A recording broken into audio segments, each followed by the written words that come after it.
Months pa lang yan siya? Opo. Oh, grabe laki. Ito sir, months. ang tatay nito galing kay Mayor Sumabat.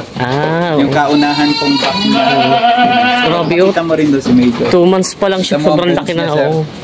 Ito yung binabanggit yung mga ano talaga siya. Structure sir. Oo. Matanong ko lang sir, paano nga pala? Kumbaga, siyempre, nagpunta tayo sa farm niyo. Marami magtatanong. Kayo po ba ay nag-out din ng mga... Yes po. Opo. Ka-art. Ayan. Sika na. Pinakamalaking bako naman sa power yun sa 110 kilograms. Nakakapag-breed na kayo na marami na siya. Paano mo siya i-dispose naman? Kasi marami sa atin nahihirapan. Yung iba, binarbargain na lang yung mga kabing nila. Yun po ang binabanggit ko sir. Yan ang mga Talongs TV, nandito tayo sa ating part 2 ng ating goat farm visit dito sa General Luna, Quezon. At ating karagdagang kaalaman, lalong sa mga bago pa lang mag-aalaga ng kambing dito sa Sara Goat Farm. Kaya sabahan nyo ako sa ating video dito sa ating goat farm visit dito sa General Luna, Quezon. Kaya sama-sama tayo manood, sabihin natin sa rin. Tayo'y papasyalisay dito sa loob ng kanyang mga alaga, mga full blood na bowers. Dito tayo muna sa mga bowers nila, sir. Ganda ng pagkakadesign nila. Ito po yung tawag dito sa design niya. Plastic matting. Ito po yung mga bowers ni sir dito. Kasalukuyan po silang pinapakain. Puro babae pa pala nandito. Ano? Ako sir, lahat sila buntis. Buntis na to. Yan, mga May to April to May ang anak nila. Ito malapit na rin pala siya. Ayan. Ang ganda oh. Ganda pala. Ito po sir, matanong ko lang, ito po yung breed nyo na dito. At ibig sabihin ko yung paanak niya na siya o ito yung mga imported pa? Imported po yung iba. Ito imported. Ito imported oh. Ito mga island born galing sa ibang breeder. Kung bagay nakuha din pala kayo sa ibang breeder. Okay. Yan. Meron na po ba kayo dito mga paanak? Meron sir. Ay, dito po natin. Dito pala may mga paanak na sila sir. Alright, dito Stados. Patuyo nga. Ito po yung iba. Ito yung mga reds namin. Oo. Pinaghihiwalay niyo pala yung... sorry. Kasi ang target ko talaga dito sa dalawang kulay lang. Dalawang kulay lang. Sunog na red, saka black. Yun lang. Itong mga ibang kulay pa po rito, paanakin ko lang po sila ngayong season na to. Tapos pag nakapagbigay na sila ng solid, out ko na din. Out yun na kasi rin. yung dream color ko talaga sa farm Black, red lang. So, sunog lang na red, saka black. Ayun, kaya pala. Itong bako sir na in-import ko from US, ito si Titus. Yan, solid black siya. Solid black siya. Si Titus. Titus up! Titus. Yan, hinihiwalay ko siya para yung mag-hihit lang sir. Ilalabas dito. Itong imported na talaga ito? Opo sir. Yan, pinakahuling import. Tapos ito mga red. Itong pan. Ito sir yung ano namin 2 months. Laki. 2 months pa lang yan siya? Opo. Grabe laki. Ito sir, months. Ang tatay nito galing kay Mayor Sumabat. Yung kaunahan kong back na grabe yun. kita mo rin doon si Major. 2 months pa lang siya, sobrang laki na. Ito yung binabanggit yung mga ano talaga siya. Structure sir. Oo. Tapos Stados. Grabe. Ang laki niya. Nakatuwa pala pag mga full, pag ito mga talaga mga full blood na talaga siya. Opo sir. Malayo dito yung paano ko dati. Oo. Ay, kasi nagbili rin kayo sa mga... Sir, nag-start ako rito, ang sabi doon sa mga pagbilang ko. Kagaya rin ng mga nangyari sa iyo. Full blood daw. Pinibili mo naman. Kasi excited ka nga sa pandemic nun eh. Gusto ko na magkaalaga. Na siguro walang mga ganitong video ako napapanood. Ako paniwala ka talaga na full blood, bilhin mo na agad. Kaso pag brinid mo na sila sa mga anak, doon may throwback kasi tayong tinatawag. Kahit pa maganda yung kambing mo sa hitsura. At yan ay ang binyada niyang pinanggalingan ay hindi video. Lalabas at lalabas sa anak. Yung pinaan niya. Yun pala. Kaya kung minsan nagtataka ka, bakit mukhang Anglo? Bakit mukhang native? Yun. Throwback ang tawag. Kung bagay may lalabas at lalabas talaga native na line. Ayan, si Tostados. Tostados daw. Yung tawag natin sir, sunog na red. Sunog na red. Ito po yung lalaki na siya. Naka-reserve na ito. Matanong ko lang sir, paano nga pala, kumbaga, siyempre, nagpunta tayo sa farm niyo, marami magtatanong, kayo po ba ay nag-out din ng mga... Yes po. Ang style po namin dito, hindi kasi kami nagpapa-reserve na nasa tiyan pa. Kumbaga, pag naka 1 month po, kita mo na yung bulas ng kambing. So, i-video namin yun. Ipinopost naman po namin. Via online? Online pa lang. Online.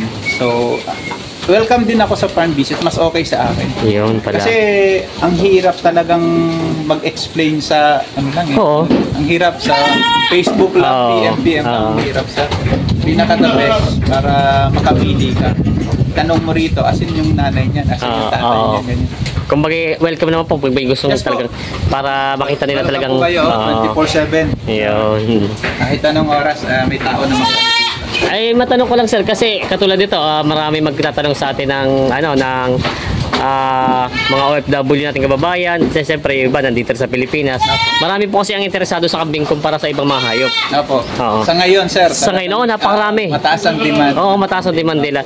Paano pong style nila? Kunyari, yun, katulad dito, nakapag-breed na kayo na marami na siya. Paano mo siya i-dispose naman? Kasi marami sa atin nahihirapan. Yung iba, binarbargay na lang yung mga kambing nila. Yun po ang binabanggit ko, sir.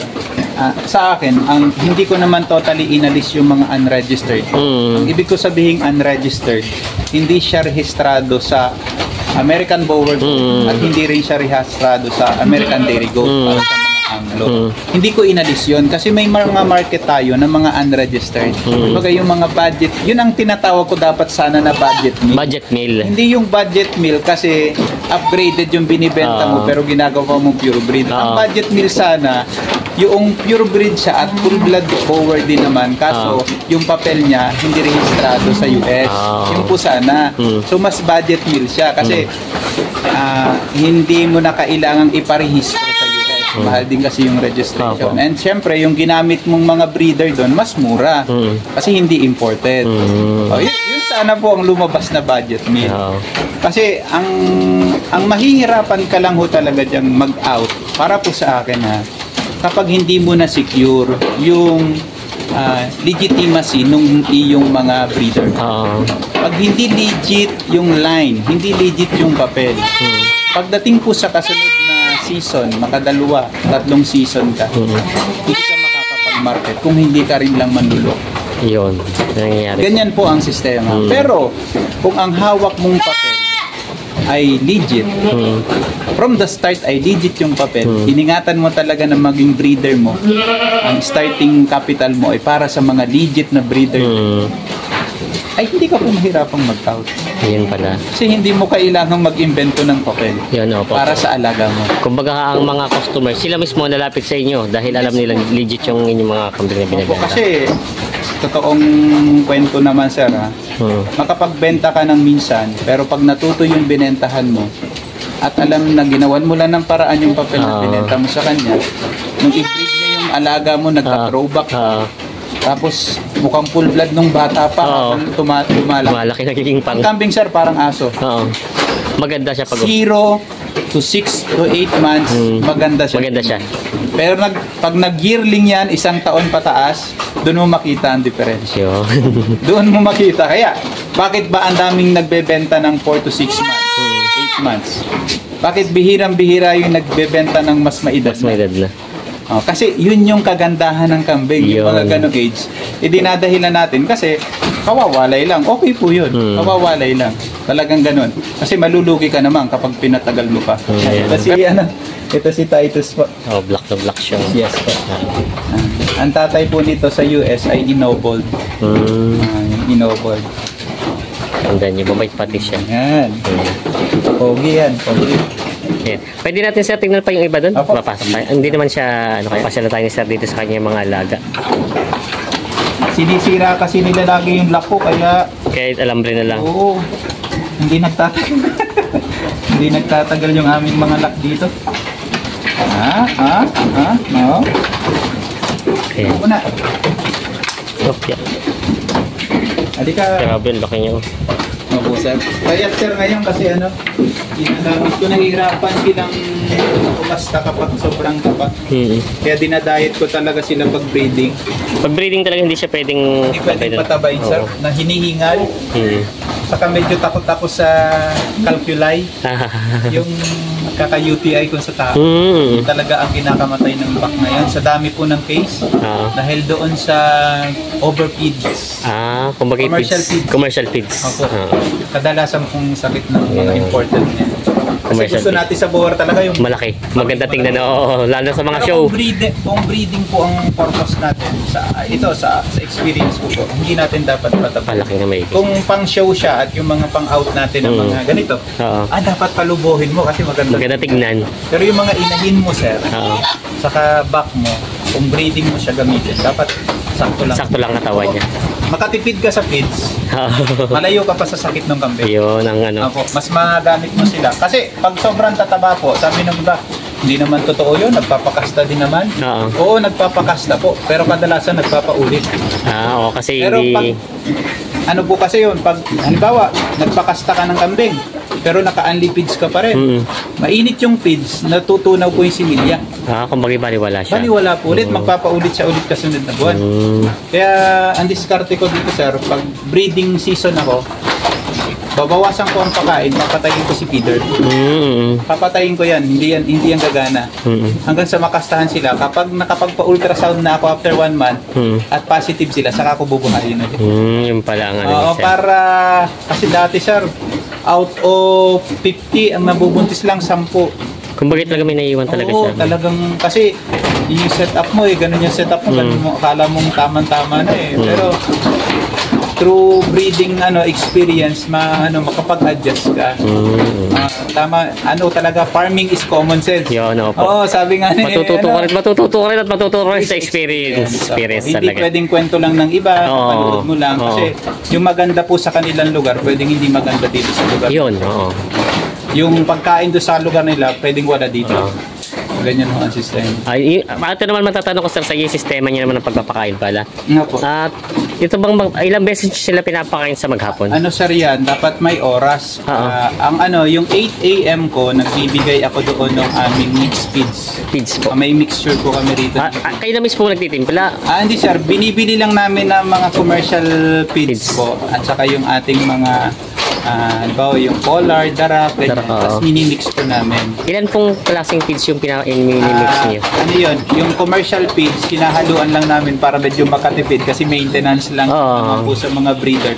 Hinahaluan ko yun ng pollard, hinahaluan ko din ng D7 ba yun o D1. Yung darak ng palay, yun po, yung dalawang yun. Tapos nandun na yung vitamins and minerals nila, nandun yung molasses, nandun lahat. Para isang bigayan. Kasi wet feeding po kami rito. Nga, para napansin ko yung mga... wet feeding po. Ibig sabihin, sir, sa umaga, 8 AM, sir, yun ang ibibigay namin. Tapos? And then, magbibigay na kami ng kumpay. Nakita mo, alas 10 kanina. Alas 10, kumpay na kami. Pagkaubos yan, lagay uli. Maghapon yon, hanggat may kumpay, lagay kami ng lagay. Kumbaga tuloy-tuloy ang feeding niyo ng mga ganito. Hanggat may available na kumpay. Ganun ang sistema. Tapos, pagdating ng 3 PM, bigay ulit ako ng second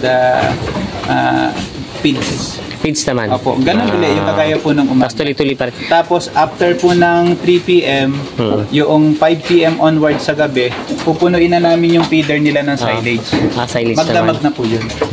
So, sa umaga, feeds at saka ay forages kami kung anong available na makumpay.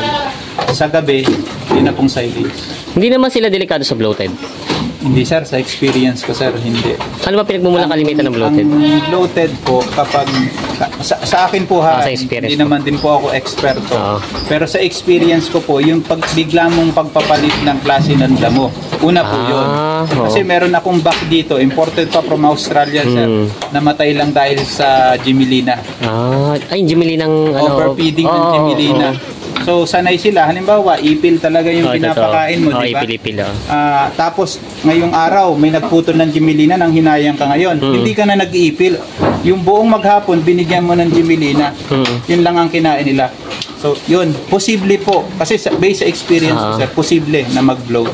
Kasi tama yung consistency sa pagkain. Hindi lang sa oras ng pagpapakain, kundi sa klase po ng pinapakain. Oo. Yung sikat na breeder ng baka, doon din naman natin natutunan. Talaga. Kasi kung iisa yung uri ng pakain mo doon sa kambing mo, hindi mai-stress yung ang tawag nila mga microbes. Oo, di ba? okay, Yung sanay sila. Oo. Sa akin, sa tingin ko, may ano po, may science, and sa actual naming practice, talagang maganda pong epekto. Yung oras ng pagkain hindi dapat mabago. Kasi expected ng kambing, kung 8 AM sila may feeds, pag na-late yan, mag-iingay na sila, na-excite sila. So doon na yon, doon sila magsusuwagan, doon, ay pag nagsuwagan yan, yung mga buntis, maaagasan, ganyan. Kung bago pa yun, naka-ready ka na, hindi na sila. Ayun. Pero sir, matanong ko lang, sa inyong experience, yung bloated, siyempre number one. Ano pa mga ibang kalimitan? Kasi marami gusto mag-farming sa atin, ng kambing, marami. Para mapaghanda nila kanya walang tubig, sir. Hindi, pag kasi akala mo, ang kambing hindi makitubig, hindi po totoo yun. Dapat 24/7 ang tubig mo. Dapat may tubig siya. Opo, kasi kung naka-only feeder ka, halimbawa sa ating commercial feeds, tapos yung tubig mo ay hindi naman available, magbo-bloat talaga yan kasi pag lobo niyan, sigurado, bloat na yon. Pero kung 24/7 yung tubig mo, tapos ang diskarte mo pa ay prevention better than cure, ibig kong sabihin, hinahaluan mo na yung tubig mo ng mga anti-bloat. Kagaya ng soda. Yes, sir, dapat meron po. Nakahalo na sa wet feeding namin, sir, yung baking soda at anti-bloat. Para hindi mo na hintayin mag-bloat. Ipigilan mo na. Kaya kahit anong daming kain nila, hindi sila mag-bloat. Yun pala. Sir, may iba tayo, sir. Sa iba pang kalimitan yung mga, siyempre, mga kambing, parang nagkaroon din ubot sipon. Ay, opo. Pangkaraniwan sa sakit nila. Ako, sir, hindi ko agad ginagamot yung ubot sipon. Kasi kung ang sabi nga po nung magaling na vet na kaibigan ko, engineer, kung ang sipon nila sa umaga ay malinaw na sipon, saka bahing ng bahing, kubo na kubo, huwag mo munang gamutin. Pero kapag yung sipon dumating ng hapon, lumipas ang maghapon, may sipon pa din, kinabukasan gamutin mo na. Kasi sir, yung normal sa kambing, kapag nalamigan sila ng magdamag, talagang sisipunin. Kapag ikaw ay nagpapakain ng commercial feeds, yung maliliit na particles ng commercial feeds pumapasok sa ilong, nagbabahing. Kapag nagbahing na sila, akala mo inuubo na. Bahing ng bahing sila, gawa lang pala ng commercial feeds mo. Pag tinurukan mo agad yan ng LSB o ng mga antibiotics natin, ng amoxicillin, ganyan, na para sa sipon, yung immunity nila bababa, sir. Lalong manghihina sila. May stress sila kasi kada turukan nila natin sila, nanghihina sila. Kaya ako talaga naghanap ako ng gamot na more on oral. Hindi yung tinuturok, sir, kasi ano yan, pipigilin mo, di ba? Pag umuturokan, stress na po agad sila doon. Pag huli mo, stress na agad sila doon. So, ang iniiwasan ko dito sa kambing, bukod sa ubot sipon, yung stress. Yung stress nila. Opo, kasi doon sila bumabagsak. Pag stress na ang kambing mo, sir, hindi nakakain niya, magda-downer. Ang hirap gamutin nun. Yung ubot sipon, sir, kapag kaninang umaga lang yung huwag mo na. Kusang wala. Kasi parang ibang sa kalimitan ng kinakain sa pagkain nila mismo, hindi din ang gumagamot sa parang sa pagkain nila, parang pagpapakain. Saka ang sipon, sir, at ubo malimit kapag kulang ka sa kalinis. Yung ammonia kasi, kapag naamoy nila yung dumi, katulad dito mo naman, sir, di ba halos meron mang ammonia ngayon sa atin dito, pero hindi ganun kasangsang sa iyo. Kasi yung paglilinis dapat ay regular. Pag yan ay kumalat na sa buong paligid mo, yung ammonia, doon bumababa ang immune system nila. Madalas may sipon na tubo. Kaya kailangan malinis lagi ang paligid ng malinis, sir. Saka yung sistema. Yung ako, sir, nag-focus ako sa building talaga. Itong building ko ito, patatlong lipat ko na, pero hindi pa rin perfect eh. Kasi makikita mo pa rin during operation na, ay, dapat pala ganito, dapat pala ganyan. Kaya yun ang sabi ko, isi-share ko talaga sa mga nagtatanong. Huwag mo na subukan yung mali. Maghanap ka na ng tamang practice at yun na ang gayahin mo. Kasi halimbawa bago ako makarating dito sa ganitong setup, marami na kayo napan. Ang dami nang nasayang. Ang daming nasayang. Parang napasin ko pa pati meron kayong parang design niya, meron sila dito, ang tag nila dito sa taas, medyo nakaano yung bubong niya. Ventilated po. Ventilated, sa taas. Kailangan niya, sir, para yung hangin, sir, nagsisirculate siya. Yung ammonia niya, kasi kung naka-close yan sir, ang pansin ninyo, ang singaw talaga ng dumi, umaakyat yan. May ipon lang yan doon sa taas. So hindi siya lalabas. Babalik ulit sa baba. Yan, kung lagpasan ng hangin yan, lagpasan din pa ganun. So open lang yung hindi may ipon sa loob. Yun. Kaya yung pong iiwasan natin sa building na maging kulob. Yun, maging kulob. Ito sir, ganun dati yan. Kasi lang yan. Pero kita mo yung naging adjustment ko. Ginamit ko yung eaves. Tapos naghanger ako. Nagka-additional pa sila ditong playing pen. Meron nga pala. Tapos ginawa ko na lang yan plastic matting para open ng hangin. Yun pala. Kasi dati yung ganong setup, medyo kulog ng konti. Kaya binago ko. Kumbaga nagkaroon sila dito na parang wings pa dito sa kabila. Saka sir, yung lumawak yung siya. Exercise ng camping. Yun na nga, oo. Dapat nakakaligaw sila, wag natin gawing baboy. Kasi kalimitan nakikita ko man napunta tayo mga farm, hindi naman halos lahat. Parang may gero silang kulungan na halos siksika na sila masyado, tapos minsan may nakahiwalay na halos nakakulong na. Doon lang siya naikot sa isang space na yon. Kawawa po. Dati sir, ganun din ang setup ko. Nagsimula nga ako sir doon sa single pen eh. Yun, mga single pen. Ayun, yan ang napupunta natin. Ang nagiging problema ko po doon, mahirap ang pagpapakain, mahirap sir ang tawag rito, yung pag-breed. Pag-breed, Ang hirap kasi isa-isa mo maalisin. Ito, ganun halos ang setup nito hanggang sa naisipan ko na pag-isahin na lang yung dalawang magkatabi, magkakasama. Sabi nila mag-aaway-away. Parang hindi nga, napansin ko yung tatanong ko rin. Kasi ang bower kasi napansin ko, pag nagtatabi sila, nag-aaway. Pero itong inyo, hindi nag-aaway yun. Sir, kapag ganito ito sa experience ko din, hindi ko sinasabing tamang-tama, pero kasi ganun ang ginawa ko. Pagka ang kambing mo simulat sa poll, halimbawa nabili mo siyang mga dowlings, samasamahin mo sila sa isang pen, lumaki sila, i-breed mo sila, magkakasama, sanay po sila. Kumbaga nagkakaroon ng pag-aaway pag may napadagdag na ibang yun po ang iiwasan natin. Or halimbawa, kagaya nito, mga inahin na ito ng nabili ko yung iba. Ang ginawa ko dyan, bago i-breed, magkakasama sila. Kumbaga, habang conditioning period para sa breeding, magkakasama sila. So, nagpapalagayan na sila. May lalabas kasi talaga dyan na alpha. Siya yung siga, bawal siyang So, pag na-distinguish na nila yon, hindi na naman nila lalabanan yun iiwas sila Bali bang bully talaga, may kambing talaga sa bully. Yung bully, alisin mo, hiwalay mo talaga. Pero yung nagkakapalagayan, bayaan mo na lang sila. Hanggang sa magbuntis yan, sir, hindi na yan mag-aaway.